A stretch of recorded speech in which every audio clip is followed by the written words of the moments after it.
Welcome to Kenton Teaches. Enjoy the video. In this video, I will explain how to spawn the Kraken in King Legacy.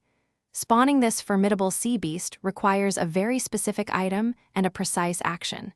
You'll need to acquire the rare Kraken's core, which is the key to summoning it. Once you have this core, you'll take it to a special spot on the map to initiate the spawn.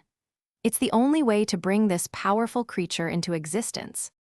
Now, let's talk about getting your hands on the Kraken's core. This crucial item is a rare drop from the mighty sea beast boss. These colossal creatures roam the open waters, appearing randomly as you sail. Be prepared for a challenging fight, as the drop rate for the Kraken's core is quite low, making it a valuable and sought-after treasure. Persistence is key here. Once you've successfully obtained the Kraken's core, it's time to summon the beast. Sail to the vast open sea, specifically near the sea castle. Look for a distinctive, large, dark whirlpool swirling in the water. Position your character directly in the center of this whirlpool.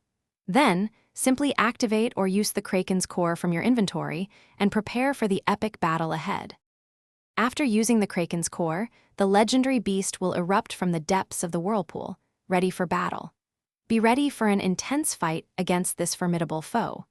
Successfully defeating the Kraken offers significant rewards, often including powerful devil fruits and other rare items. Remember to bring your strongest weapons and consider teaming up with friends to increase your chances of victory. Thanks for watching. Please subscribe if this video was helpful.